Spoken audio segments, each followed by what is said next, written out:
Hello students, welcome to my channel. आज का हमारा टॉपिक है ऑपरेटिंग सिस्टम। आज हम लोग ऑपरेटिंग सिस्टम के बारे में पढ़ेंगे। ऑपरेटिंग सिस्टम होता क्या है, इसके क्या क्या कैरेक्टरिस्टिक्स होते हैं, कितने टाइप्स के होते हैं और इसके क्या क्या सर्विसेज होते हैं, इन सब चीज़ों के बारे में देखेंगे। सबसे पहला चैप्टर है इंट्रोडक्शन, ऑपरेटिंग सिस्टम का इंट्रोडक्शन, जिसमें हम लोग ये देखेंगे ऑपरेटिंग सिस्टम होता क्या है और इसके कैरेक्टरिस्टिक्स क्या क्या होते हैं। तो ऑपरेटिंग सिस्टम एक सॉफ्टवेयर होता है, कलेक्शन ऑफ प्रोग्राम, कई सारे प्रोग्राम का एक समूह होता है जिसे हम सॉफ्टवेयर कहते हैं। और इसका बेसिकली काम क्या होता है, एक कंप्यूटर में जितने भी हार्डवेयर डिवाइसेस लगे रहते हैं उन सबको मैनेज करता है, और सिस्टम में जितने भी हमारे एप्लीकेशन रहते हैं उन सबको रन कराने का एक बहुत ही अच्छा प्लेटफॉर्म है। ऑपरेटिंग सिस्टम का एक काम ये भी होता है कि ये कंप्यूटर के हार्डवेयर और यूजर के बीच में इंटरफेस प्रदान करता है। ओके, ऑपरेटिंग सिस्टम एक सॉफ्टवेयर है जिसे प्रोग्रामर द्वारा डेवलप किया जाता है। आइए इसके बारे में कुछ देख लेते हैं।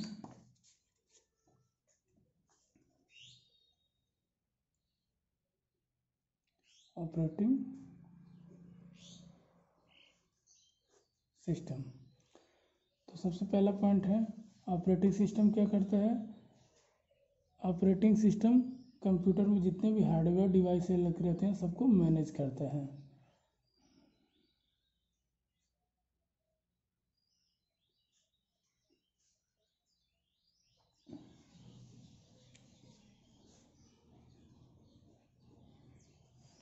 ओके, कंप्यूटर में हमारे कंप्यूटर से जितने भी हार्डवेयर डिवाइसेस कनेक्ट रहते हैं उन सबको मैनेज करना, मैनेजमेंट का काम ऑपरेटिंग सिस्टम का रहता है।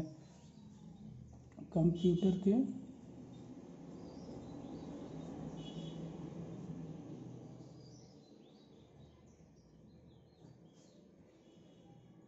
डिवाइसेस को मैनेज करना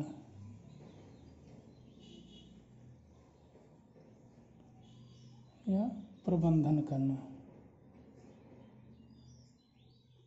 ओके, दूसरा काम क्या होता है, ये कंप्यूटर के हार्डवेयर और यूजर के बीच में इंटरफेस प्रदान करता है, दोनों को कम्युनिकेट करने की सुविधा प्रदान करता है, जो हमारा ऑपरेटिंग सिस्टम होता है। Provide interface between computer hardware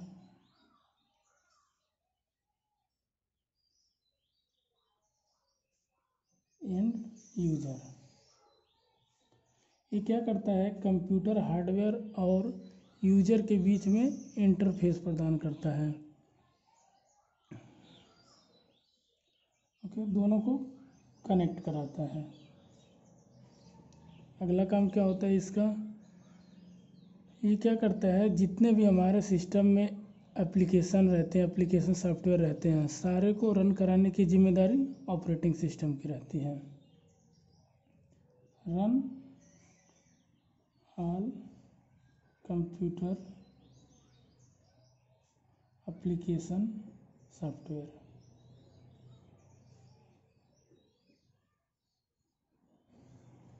ठीक, एप्लीकेशन सॉफ्टवेयर जितने भी हमारे कंप्यूटर में रहते हैं सबको रन कराने का जिम्मेदारी ऑपरेटिंग सिस्टम का रहता है। इसके कुछ कैरेक्टरिस्टिक्स होते हैं, वो देख लेते हैं।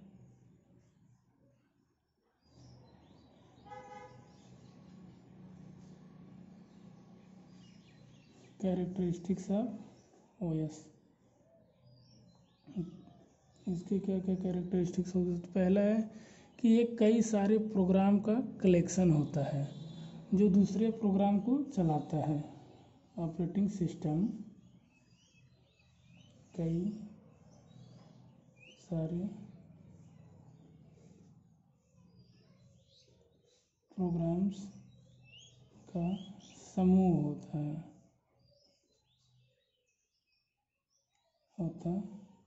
है जो दूसरे प्रोग्राम को चलाता है। ऑपरेटिंग सिस्टम क्या होता है? कई सारे प्रोग्राम ऑपरेटिंग सिस्टम बनाने के लिए कई सारे प्रोग्राम का यूज किया था। तो ये हम कह सकते हैं कि operating system is a collection of programs or a software, जो कि हमें अदर प्रोग्राम जो भी कंप्यूटर में करने रहते हैं उन सबको चलाने के लिए बहुत यूजफुल होता है, बहुत ज़रूरी होता है। दूसरा काम क्या इसका होता है? ओएस का। ओएस पूरे इनपुट आउटपुट डिवाइस को कंट्रोल करता है। हमारे सिस्टम से जितने भी इनपुट आउटपुट डिवाइस लगे रहते हैं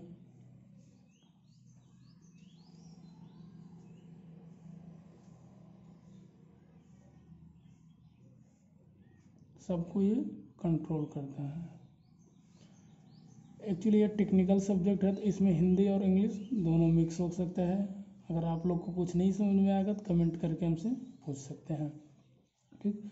ऑपरेटिंग सिस्टम पूरे इनपुट आउटपुट डिवाइस को कंट्रोल करता है। जितने भी इनपुट आउटपुट डिवाइस हमारे कंप्यूटर से जुड़े हुए होते हैं सबको कंट्रोल करने का, मैनेज करने की जिम्मेदारी जो होता है वो ऑपरेटिंग सिस्टम का होता है। इसका अगला कैरेक्टरिस्टिक क्या होता है? जितने भी हमारे सिस्टम में एप्लीकेशन सॉफ्टवेयर होते हैं सबको रन कराने की जिम्मेदारी ऑपरेटिंग सिस्टम की होती है। सारे एप्लीकेशन सॉफ्टवेयर को रन कराने की जिम्मेदारी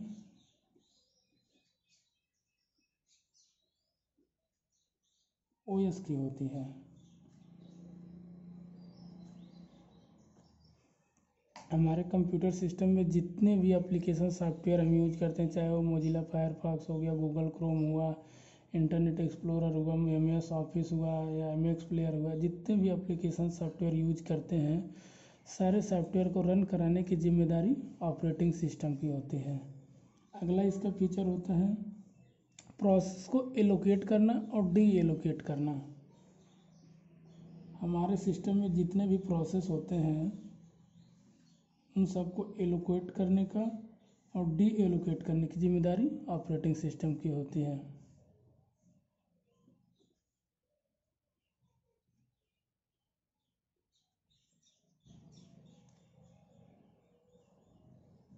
ठीक। पहले प्रोसेस क्या होता है? कोई भी प्रोग्राम हम जब रन कराते हैं, प्रोग्राम कर लेते हैं, उसके बाद उसको जब रन कराने के लिए, एग्जीक्यूट करने के लिए भेजते हैं तो वो अपने जब एग्जीक्यूशन टाइम में होता है तो उस प्रोग्राम को हम प्रोसेस कहते हैं। प्रोग्राम जब तक रन नहीं कराते हैं तब तक वो प्रोग्राम रहता है, लेकिन जैसे ही वो अपने एग्जीक्यूशन में जाता है तो प्रोग्राम से प्रोसेस बन जाता है या टास्क बन जाता है। प्रोसेस या टास्क दोनों कह सकते हैं। तो कोई भी प्रोग्राम अपने एग्जीक्यूशन टाइम में प्रोसेस करा लाता है। तो प्रोसेस को एलोकेट करना और डी एलोकेट करना ऑपरेटिंग सिस्टम की जिम्मेदारी है। कब किस प्रोसेस को एलोकेट करना है, कब डी एलोकेट करना है, किस प्रोसेस को कितनी मेमोरी देना है, कितनी मेमोरी फ्री करना है, ये काम करने की जिम्मेदारी ऑपरेटिंग सिस्टम की होती है। इसको एक डायग्राम के माध्यम से समझते हैं। सपोज ये हार्डवेयर है, कंप्यूटर सिस्टम का हार्डवेयर है।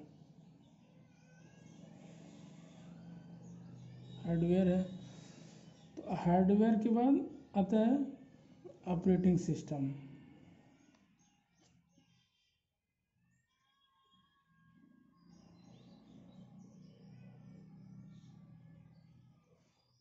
इसके बाद एप्लीकेशन सॉफ्टवेयर।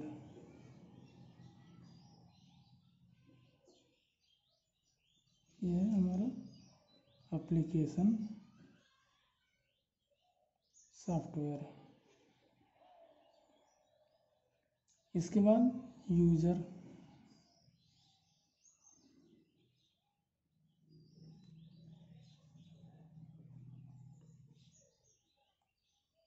ये सारे यूज़र हैं कंप्यूटर सिस्टम को यूज करने वाले। अब आप इसमें देख सकते हैं कि जो हमारा हार्डवेयर डिवाइस है और जो यूज़र है इन दोनों को इंटरफेस कराने का काम ऑपरेटिंग सिस्टम का है, लेकिन किसके थ्रू होता है? Application software. अगर यूज़र सिस्टम पे कुछ वर्क कर रहा है तो किसी न किसी एप्लीकेशन पे ही वर्क करेगा।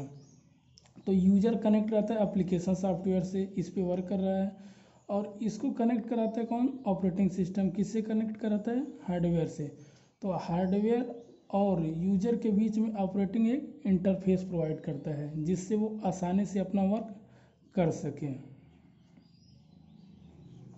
ये ऑपरेटिंग सिस्टम का डायग्राम है। तो कोई भी यूजर अगर हार्डवेयर डिवाइस से इंटरफेस करता है तो उसमें ऑपरेटिंग सिस्टम का बहुत महत्वपूर्ण रोल रहता है, और ऑपरेटिंग सिस्टम जो है सर्विस प्रोवाइड कराता है एप्लीकेशन सॉफ्टवेयर के थ्रू, उसका यूज करके ही वो सर्विस प्रोवाइड कर। अभी तो हम लोग देख लिए अब इसका इंट्रोडक्शन, ऑपरेटिंग सिस्टम होता क्या है और इसके क्या क्या कैरेक्टरिस्टिक्स हो सकते हैं। अब देखेंगे ओएस के कितने प्रकार होते हैं, कितने टाइप्स होते हैं इसके। तो ऑपरेटिंग सिस्टम को अलग अलग बेसिस पे डिवाइड किया गया है, कितने पार्ट में हो सकते, क्या क्या इसके कितने हो सकते हैं प्रकार। तो अगर हम उपयोगकर्ता के आधार पर देखें, यूजर के आधार पर देख रहे हैं ऑपरेटिंग सिस्टम कितने प्रकार से हो सकते हैं, तो यूजर के आधार पर दो प्रकार से होते हैं। एक होता है सिंगल यूजर ऑपरेटिंग सिस्टम और दूसरा होता है मल्टी यूजर ऑपरेटिंग सिस्टम। ये यूजर के बेसिस पर है। On the basis of user operating system, two types: single user operating system and multi-user operating system. Single user operating system में क्या होता है कि इसमें एक सिस्टम को, एक ऑपरेटिंग सिस्टम को एक ही यूजर यूज करेगा और कोई शेयर नहीं कर सकता। जैसे कि हमारा विंडो होता है, लाइनक्स विंडो होता है और एक्सपी वगैरह हो गए, एक्सपी विंडो, ये सब सिंगल यूजर ऑपरेटिंग सिस्टम है। और मल्टी यूजर ऑपरेटिंग सिस्टम क्या होता है? मल्टी यूजर ऑपरेटिंग सिस्टम में किसी भी ऑपरेटिंग सिस्टम को एक से ज़्यादा यूजर यूज करते हैं। जैसा कि नाम से ही पता चल रहा है, मल्टी यूजर ऑपरेटिंग सिस्टम, एक से अधिक जिसमें यूजर होते हैं। अब मल्टी यूजर में एक से अधिक यूजर होते हैं और उसको यूज करते हैं ऑपरेटिंग सिस्टम को। ठीक, ये दो टाइप्स हो गए। इसके एग्जाम्पल्स होते हैं लाइनक्स और यूनिक्स, ये सब मल्टी यूजर ऑपरेटिंग सिस्टम होते हैं। अब अगला क्या है? काम करने के मोड पे। अगर हम काम करने के बेसिस पे देखते हैं ऑन द वर्क, तो ऑपरेटिंग सिस्टम दो टाइप्स के होते हैं। एक कैरेक्टर यूजर इंटरफेस होता है, एक ग्राफिकल, इसको हम CUI भी बोलते हैं, और इसके GUI, CUI और GUI।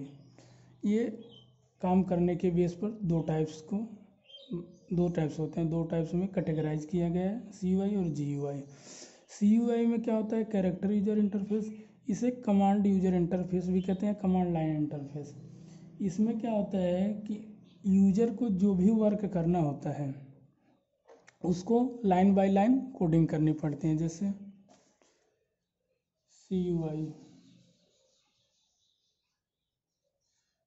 CUI में क्या होता है? अगर कोई यूजर कुछ भी वर्क करना चाहता है कंप्यूटर सिस्टम में, तो उसको उसकी कोडिंग करनी पड़ेगी। जो भी वर्क अगर वो चाहता है, कोई फाइल ओपन करना है, तो फाइल ओपन करने के लिए उसे कमांड लिखना पड़ेगा। कमांड, क्योंकि ये कमांड के थ्रू ही वर्क करता है, इसे कमांड लाइन इंटरफेस भी कहते हैं। अगर कोई फाइल ओपन करना है या फिर कोई फाइल डिलीट करना है, तो इसमें वर्क, सबसे मेन चीज़ इसमें होता है, इसमें वर्क करने के लिए कमांड लिखना पड़ता है। जो भी वर्क हमें करना है उसके लिए कमांड देना पड़ेगा। अगर फाइल डिलीट करनी है तो उसकी अलग कमांड होगी, अगर फाइल को हमें मूव करानी है तो उसकी अलग कमांड होंगी। इसके सारे नोट्स आपको मिल जाएंगे। अगला क्या होता है? GUI, graphical user interface, GUI। तो GUI क्या होता है? GUI का पूरा नाम होता है ग्राफिकल यूजर इंटरफेस, और इसमें जो भी कमांड पहले यूज होते थे उसको, CUI के कुछ ड्रॉबैक थे जिसको दूर करने के लिए GUI आया। CUI में ड्रॉबैक ये था कि हमें जो भी वर्क करना पड़ता था सारे कमांड याद करने पड़ते थे, और या फिर कहीं लिख के रखना पड़ता था। तो इतने सारे कमांड को याद कर पाना बहुत मुश्किल था और गलतियां होने के चांस ज़्यादा रहते थे। तो उसी को दूर करने के लिए GUI आया, ग्राफिकल यूजर इंटरफेस। इसमें क्या करते हैं, कमांड नहीं लिखना पड़ता है। इसमें हमें ग्राफिक्स पे, विंडो ऑपरेटिंग सिस्टम पे सारे कुछ दिखते हैं कि हमें वर्क क्या करना है, और उसको हम माउस के क्लिक द्वारा वर्क कर सकते हैं।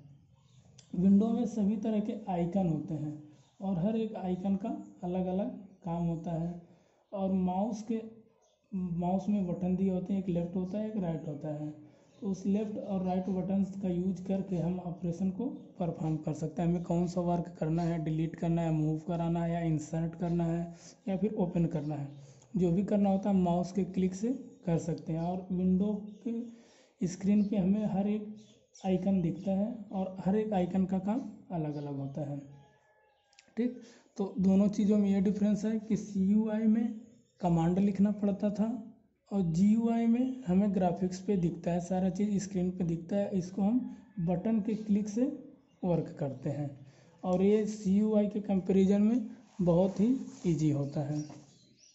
ठीक, अब विकास के क्रम के आधार पर देखें, on the evaluation, basis of evaluation, तो उसके हिसाब से उसके अकॉर्डिंग 6 प्रकार के होते हैं। एक होता है बैच ऑपरेटिंग सिस्टम, दूसरा होता है टाइम शेयरिंग ऑपरेटिंग सिस्टम, इसको बता दें। विकास क्रम के आधार पर, अगर हम विकास क्रम के आधार पर देखते हैं तो कितने प्रकार के होते हैं। पहला होता है बैच ऑपरेटिंग सिस्टम, इसको बैच प्रोसेसिंग सिस्टम भी बोलते हैं।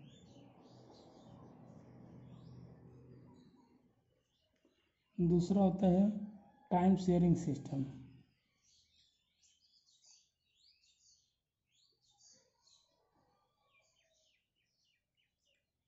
तीसरा होता है मल्टीटास्किंग,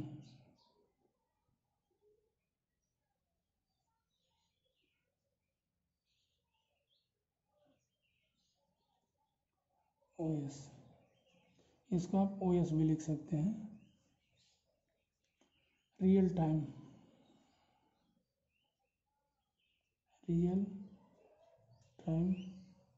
ऑपरेटिंग सिस्टम। पांचवा होता है मल्टी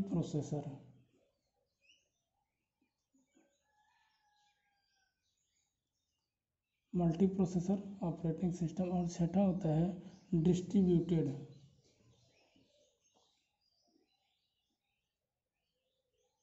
डिस्ट्रीब्यूटेड ऑपरेटिंग सिस्टम। तो थोड़ा इंट्रोडक्शन इसका हम लोग देख लेते हैं, बाकी अगले क्लास में, नेक्स्ट क्लास जो होगी उसमें इन सब के बारे में डिटेल में पढ़ा जाएगा। अभी बस इसके बारे में ओवरव्यू दे रहे हैं क्या क्या होता है। तो बैच प्रोसेसिंग सिस्टम जो होता है हमारा, बैच ऑपरेटिंग सिस्टम, ये सबसे पहला ऑपरेटिंग सिस्टम उस टाइम था जब ग्राफिकल यूजर इंटरफेस का यूजर। इसमें क्या होता है कि जितने भी हमें वर्क परफॉर्म करने होते हैं, जितने भी टास्क परफॉर्म करने होते थे पहले, जितने प्रोसेस को रन कराना होता था, सारे का एक बैच बना लिया जाता था। और उसमें क्या होता था, जो समान टाइप्स के जॉब थे, वर्क थे, उनको एक बैच में रखा जाता था। जो डिफरेंट होते हैं उनको अलग बैच में रखा जाता था। जैसे मान लीजिए हमारे पास 10 टास्क को परफॉर्म करना है, 10 में से 5 ऐसे हैं जो एक टाइप के हैं, 5 ऐसे जो एक टाइप के हैं, तो हम 2 बैच बना लेते थे। और जब एग्जीक्यूट करवाना होता था तो एक एक बैच को हम एग्जीक्यूट कराते थे।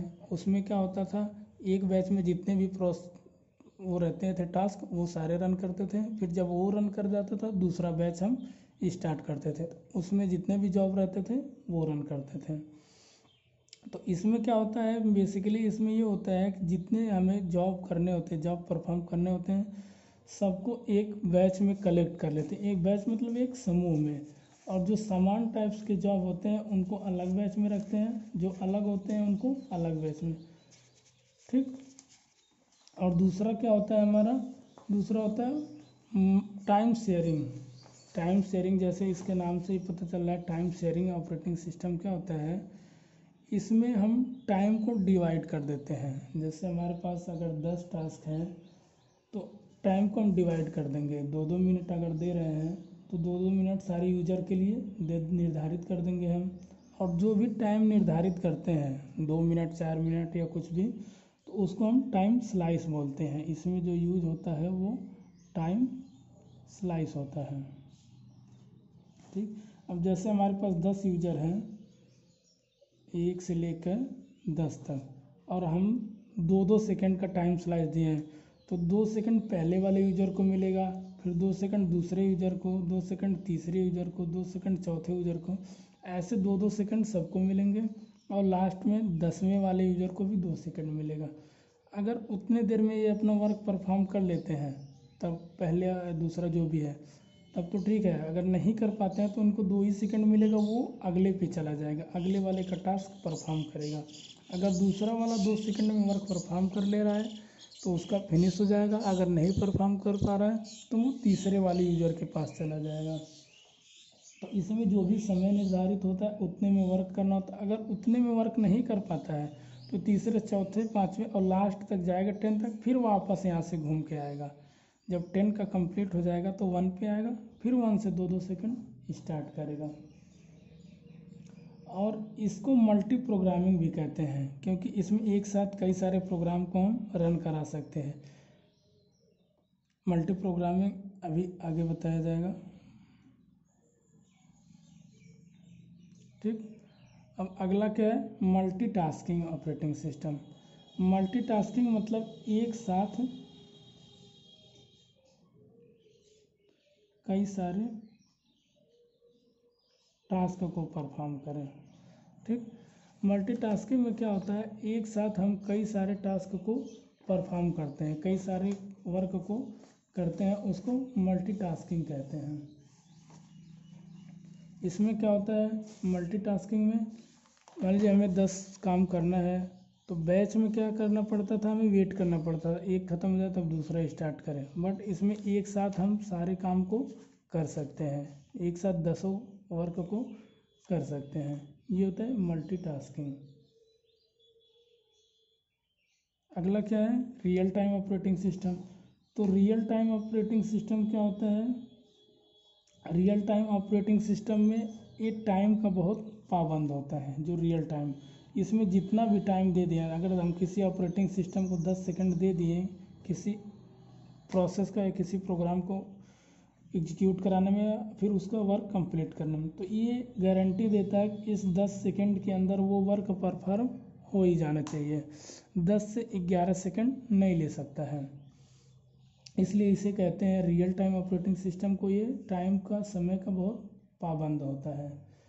और इस ऑपरेटिंग सिस्टम का मुख्यतः हम जो यूज करते हैं वो वैज्ञानिक अनुसंधान, स्वास्थ्य परीक्षण, फैक्ट्री नियंत्रण मशीनों के लिए किया जाता है, या फिर कहीं ऐसे जगह जहाँ टाइम की पंक्चुअलिटी बहुत ज़रूरी होती है। जैसे किसी मिसाइल को लॉन्च करना है कि 12 बजे वो हो जानी चाहिए, तो 12 बजे तक रन कर जाना चाहिए, 1 सेकंड का भी डिले नहीं होना चाहिए। तो बेसिकली इसीलिए हम इसका वैज्ञानिक अनुसंधान और स्वास्थ्य परीक्षण, फैक्ट्री, निर्धारित फैक्ट्री में जो मशीनें होती हैं जो टाइम बेस पे चलती हैं, वहाँ इसका यूज करते हैं। अगला है मल्टी प्रोसेसर ऑपरेटिंग सिस्टम। जैसे कि इसके नाम से ही पता चल रहा है, मल्टी प्रोसेसर ऑपरेटिंग सिस्टम क्या होता है कि इसमें कई सारे प्रोसेसर लगे होते हैं, एक से ज़्यादा प्रोसेसर लगे होते हैं मल्टी प्रोसेसर ऑपरेटिंग सिस्टम में। अब एक से ज़्यादा प्रोसेसर लगाने का मतलब क्या है कि हम जो भी वर्क कर रहे हैं उसके टाइम को मिनिमाइज करना। जब प्रोसेसर की संख्या हम ज़्यादा बढ़ा देंगे तो टाइम कम हो जाएगा। तो मेन इसका यही मतलब होता है मल्टी प्रोसेसर यूज करने का, कि हम अपने टाइम को कम कर दें और वर्क जो है वो ज़्यादा हो जाए। अगर हम प्रोसेसर की संख्या बढ़ाएंगे तो हमारा जो टाइम लगने वाला है टास्कों को परफॉर्म करने वाला, वो ऑटोमेटिकली कम हो जाएगा और जल्दी से जल्द हम अपने आउटपुट को प्राप्त कर सकते हैं। ठीक, अब आगे की जो है डिस्ट्रीब्यूटेड है, और बाकी इन सब की डिटेल जो है वो नेक्स्ट क्लास में होंगी। इसके डिटेल के बारे में पढ़ेंगे, डिटेल देखेंगे, एडवांटेज, डिसएडवांटेज और कितने टाइप्स के होते हैं, सब ये देखा जाएगा अगले क्लास में। तो आज के लिए इतना ही, बाकी अगले क्लास में देखा जाएगा। Thank you.